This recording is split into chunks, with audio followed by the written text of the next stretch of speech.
Hey everybody, welcome back to my channel. Today is Thursday, which I am going to be telling you guys a story on how I decided to stop fornicating. So if you click this video, you're in for a story. I pray that my transparency can free somebody, and I pray that what I'm about to tell you all, I will not be judged for, but you guys will see the true freedom that I've been able to partake in, because now that I'm free, you see that it's possible for you. So I hope this story make y'all laugh. I hope it make y'all cry. I hope it make y'all feel, I just want y'all to feel some type of way. And also, I'm also going to insert in the screen on this side right here a comment that somebody left me today that almost had me in tears. I mean, Maddie, you are so sweet, and I just want to shout you out, because the reason why I continue this ministry on doing Ember Agape, as far as doing it on YouTube, is because it's for that. It's so that none of us are ever made to feel alone and to feel like we're just taking this walk by ourselves. Because I remember early on in my walk, giving my life to Christ, feeling like no one understood what I was going through. I felt like I didn't have any friends. I felt like I didn't have, any examples. Let me say that. And Maddie, I just want to tell you that I appreciate you for what you said to me. It really encouraged me, and it allowed me to see that my labor is not done in vain. My sacrifice is not in vain. So this for you, baby girl. Be beautiful, be precious, be priceless. Right. Before we go into the intro, say this with me. Say it, I'm here, I'm lit, and there's nothing you can do about it, period. You are the only one. Whoa, whoa, whoa, whoa, whoa, whoa, whoa. All about my God, all about my God, all about my God. All about my God, all about my God, and tatted on my heart.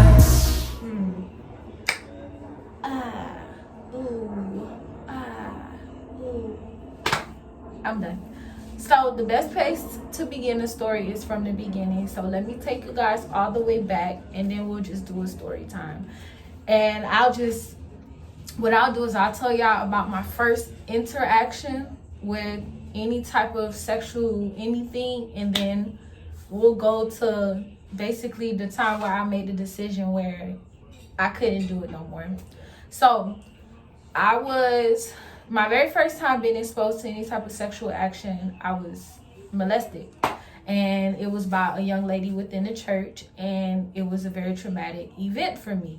Now, I don't want to make this entire video about that situation.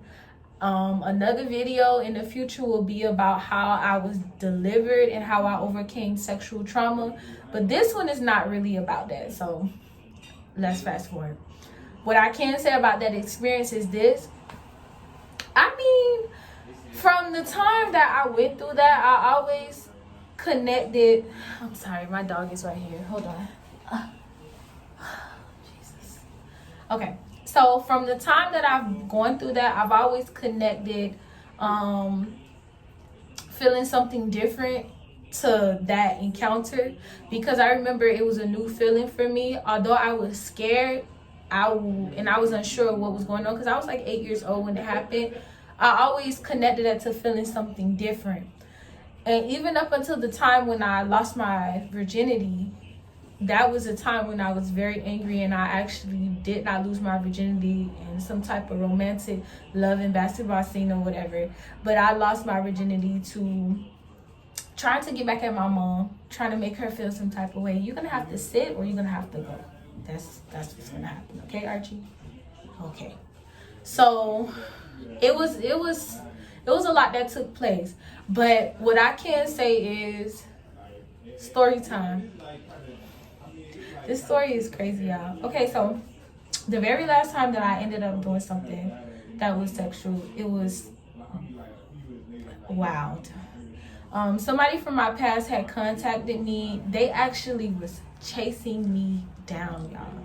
popping up to my job, trying to talk to me, trying to be connected to me, and I was just like, no. And this person was somebody that I only had a physical relationship with. This was never like somebody that I wanted to be my boyfriend. This was never somebody that I saw myself being with because of things that happened to them in their past. I just felt like they would not be a good match for me. And that'll be just one thing that I really want to highlight. When it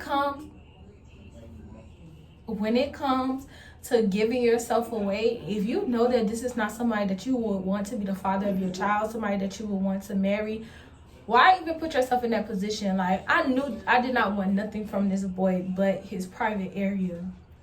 And I acted as if that was something so lightly. So around this time, I was struggling with being pure, and I knew that I wanted to stop doing sexual actions in general.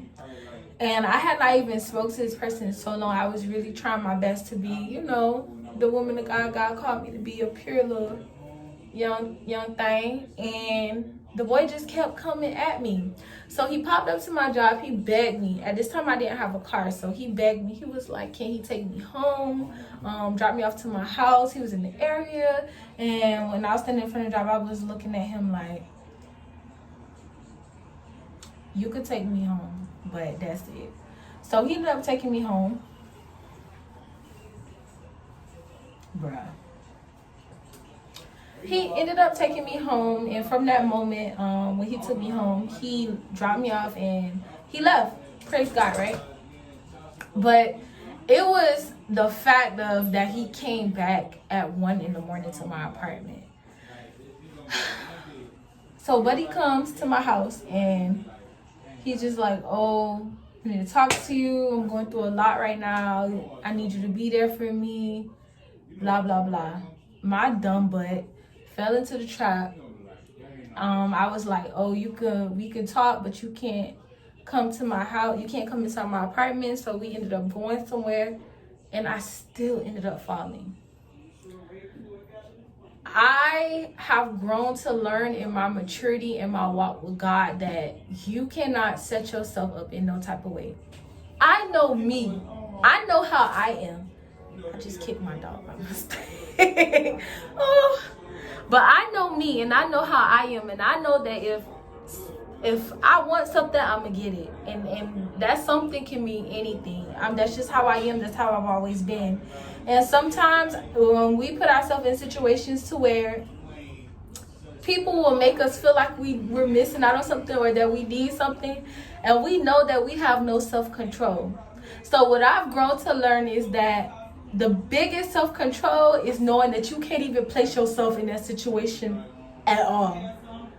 So I had gave myself to this person that I knew I had no intentions of being with. So I began to grow to learn that I just can't put myself in those same positions. Everything that everybody may feel comfortable to do, I can't do it because I really want to be pure for real. And for those of us that are really desiring to live a life that's pure and holy before God, there's just certain things that we can't do. I remember being around the age of 20 years old or 21, and I remember one of my friends purchased me the book The Wait by Devon Franklin and Megan Good. And one of the things that they said in the book is they would go on dates and things like that, but at a certain time at night, they wouldn't be alone with each other. They wouldn't stay around each other for a long time because they understood that they didn't have self-control.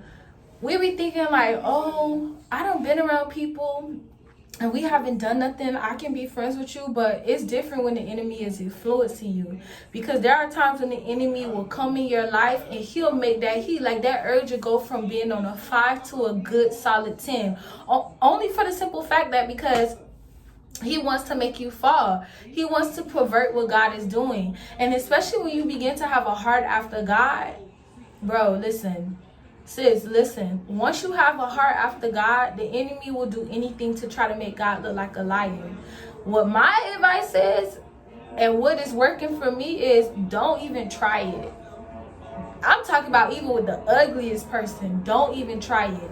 Don't even be around that person alone. Don't even put yourself in the position to make God look like a liar. Because if you're really after God's heart, and I mean for real, Hello. You wouldn't even put yourself in that position because you have no control. You really don't have a say-so. You really don't have you really don't know what you truly want. You really don't know what you're truly capable of. Let me say it like that. Because we'll think that we able to say no. We'll think that we able to just, oh, let me just be around them for a little bit. But baby, I'm not going to say it's impossible. But if God is not orchestrating it, if God is not leading it, how you going to do it? Just explain that to me. How are you going to do it? You couldn't even keep your legs closed when you was in the world. And then a lot of people that, okay, so because I know I have young people that watch my videos, let me try to say it like this.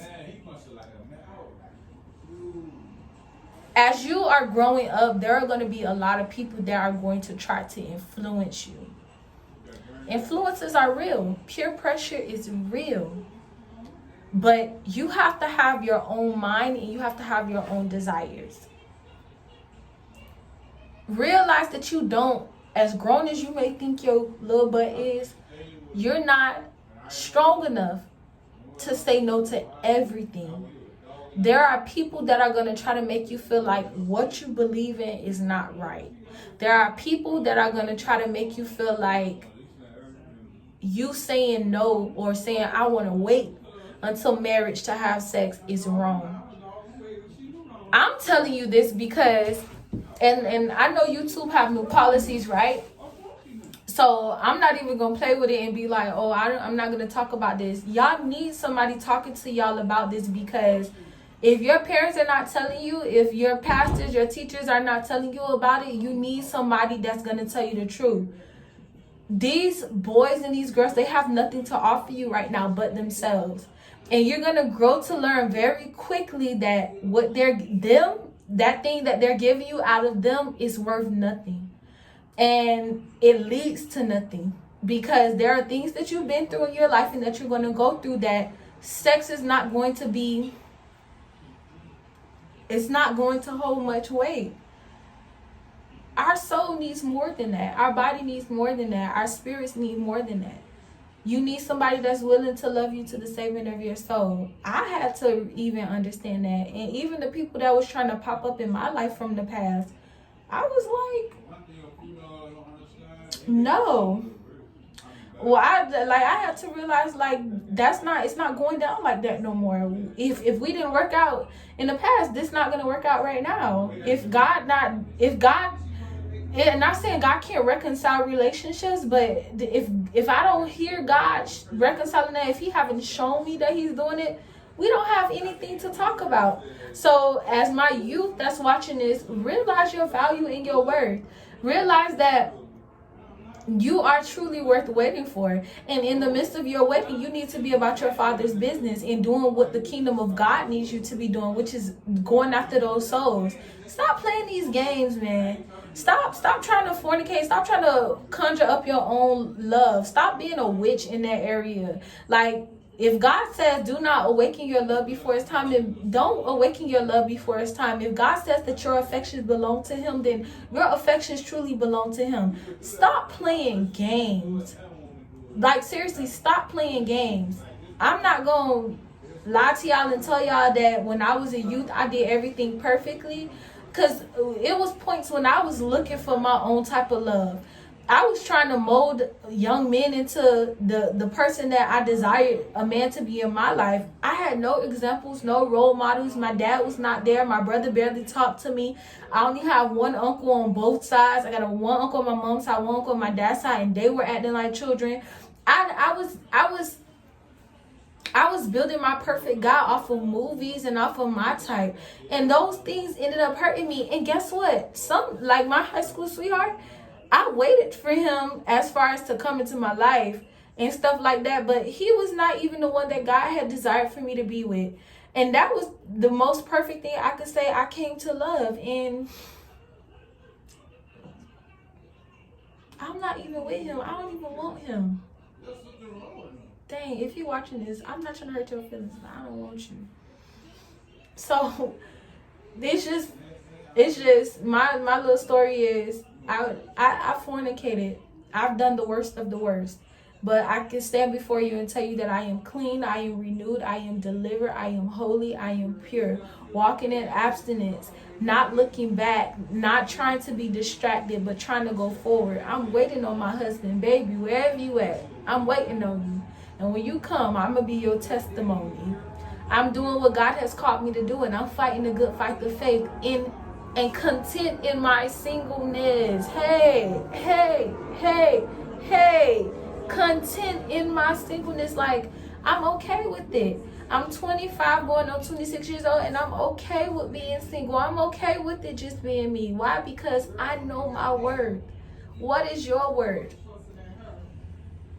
Don't open your legs, baby. Don't give yourself away, baby. Understand that God has somebody for you, baby. Seriously, like we gotta come up a little higher. But for my young kids that's watching it, like I did say earlier, I do appreciate you watching these videos.